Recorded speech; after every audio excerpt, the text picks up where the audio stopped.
Selametsindir mi balalar? Selametsin. Matematika sabahına hoş geldiniz. Balalar, bugün biz bir bölümdü qorutundaymiz ya, ortak bölüm. O bölüm qalay ataladi? Nurjan aytamış? Adamlar arasındagi do'stlik. Adamlar arasındagi do'stlik. Endişe biz qandaymiz? Do'stlarмен birga yashaymiz. Birga o'ynab qo'yamiz. Birga saboq o'qiymiz. Mine bizga qandaymiz? Tamosha, yaxshi. Biz o'ta yaxshi. Endi shu do'stlikqa qattiq qanday maqol-matnlar bilamiz? Qanday maqol-matnlar ishlaymiz? Nurjan aytamış? Anash qadamning qadam bo'lsin. Tamosha, Aydana. Жақсы, Аяке. Do'sti yo'q odam, tuzi yo'q taqat. Тамаша, жарайсың. Бүгінгі күнді дәптерімізге жазып қойдық қой, иә? Ендеше, мұқият тақтаға қарай, көп әріптердің ішінен бүгінгі біздің өтетін тақырыбымыз шығар. Кәне оқиық. Қорытындылау. Жақсы. Яғни біз балалар осы уақытқа дейін қандай тақырып өттік, соны қорытындылаймыз. Ендеше біз алдарымызда тұрған пазл әдісіменен тапсырмаларды орындайық. Бірінші тапсырманы сіздер бірінші топ оқулықтар тұр. Екінші тапсырманы сіздер екінші топ. Екінші тапсырманың әсі сіздерге. Жақсы ма? Ал, уақыт кетті, орындаймыз.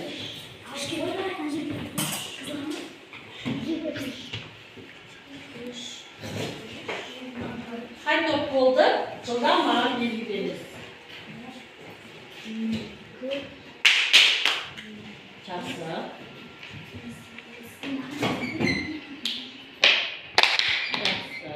Бірінші топта сіздерден бастайық, кәне.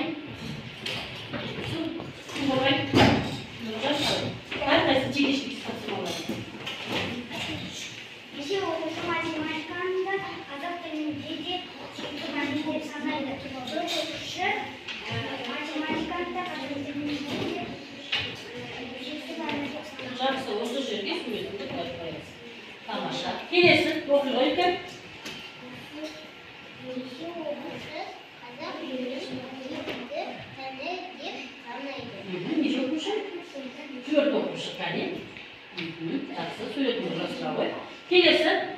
Санжар математиканы да қазақ тілінде жақсы көретін рас. Санжар математиканы да қазақ тілінде жақсы көретін рас. Олай жерге қоямыз. Тамаша. Келесі. Кеше оқушы математикаға сүйікті пәні деп санайды. Дұрыс па балалар бұлардікі? Кәне бағалаймыз. Жақсы.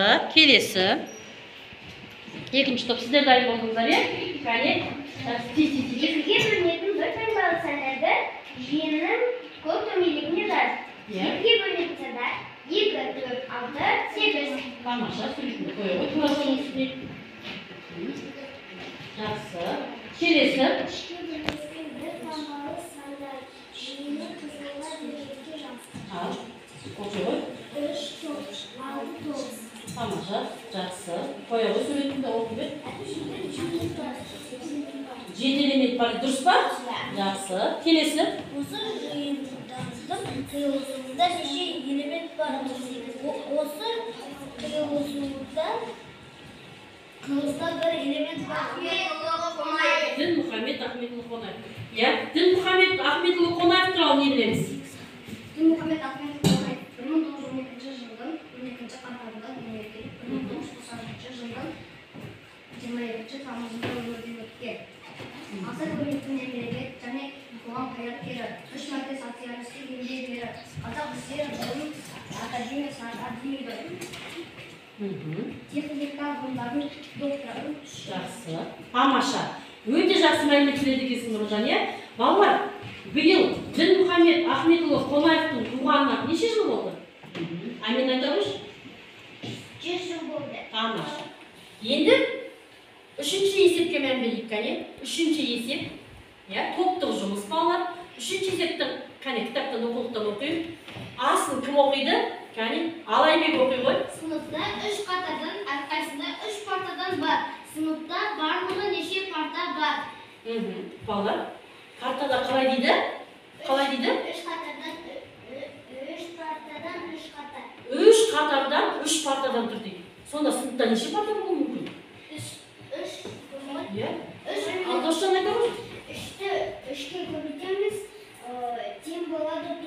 Ya nеше парта бар екен сыныпта? 9 парта бар екен. Яғни сыныптағы партаны тауып ал. Енді әсін оқиық. Әсін. Нұржан оқышы әсін. Оның есептің нұсқасы А нұсқасымен салыстыр. Сыныпта 3 қатардың әрқайсысында 3 парталар бар. Сыныпта тағы 4 парта әкелінді. Барлығы неше парта болды? Және сыныпта неше парта болып еді барлығы? 9 болған, иә? Тағы да не істепті? 4-тен 6 келген екен. Енді сыныпта неше болды? Неше болды? Неше? Әдейші неше парта? 13 парта болған екен. Енді сендерге тапсырма. Бұл нұсқасына мұқият қарай. Бұл нұсқасында бізге дайын шарты тұр. Сіздер қолдарыңыздағы маркерменен 3 нұсқаның шартын келесіп құрастырасыз. Сол кел. Қолдарыңызға.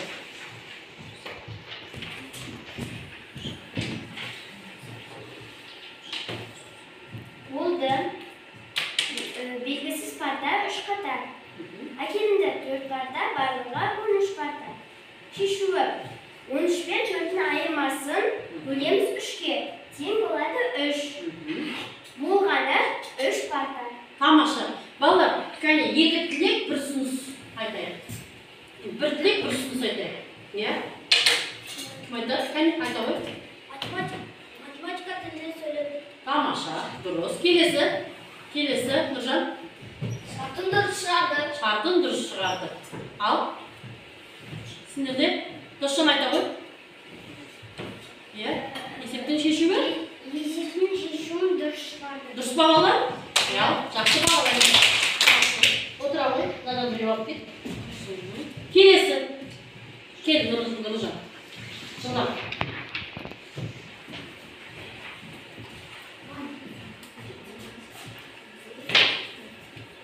Болды 3 партадан 3 қатар, әкелінді белгісіз парта, барлығы 13 парта.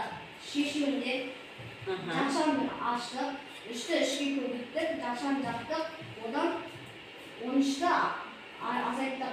Тең болады 4. Сонда сіз нені тауып тұрсыз? Әкелінген парта. Әкелінген партаны тауып тұр, иә? Жақсы. Ал. Ұсыныс тілек айтайық. Иә? Ал. Жоқ, Досжан, сен айта алмайсың да, Нұржан. Математикалық тілде сөйледі. Сөйледі ма? Жақсы. Келесі. Шартын дұрыс шығарды. Шартын дұрыс шығарды. Шартын дұрыс шығарды ма? Жақсы. Және 10-шы тапсырмаға келдік, иә? Яғни біз нысана ойынын ойнаймыз. Қандай ойын ойнаймыз? Нысана ойын ойнаймыз. Нысана ойын ойнау үшін балалар, сіздер міне көбейту кестесін, мен ұсынған көбейту кестесін айта отырып, мына берілген сандардан өрнек құрап жазады екенбіз. Түсінікті ма? Ойлана беріңдер.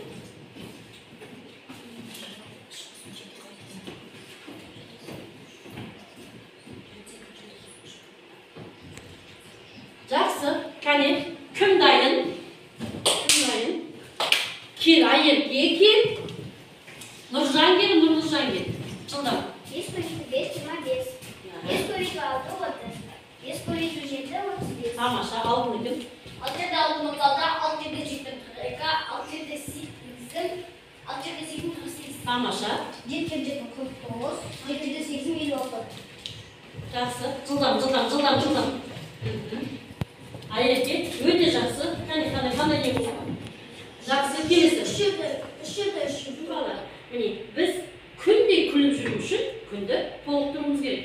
Ол үшін берілген сұрақтарға жауап беруіміз керек. Кәне, кім жауап береді? Айерке, келе ғой. Бағасын қалай табамыз? Құнын санына бөлеміз. Дұрыс па балалар? Иә. Тамаша. Келесі қатардан кім шығады? Амина келе ғой.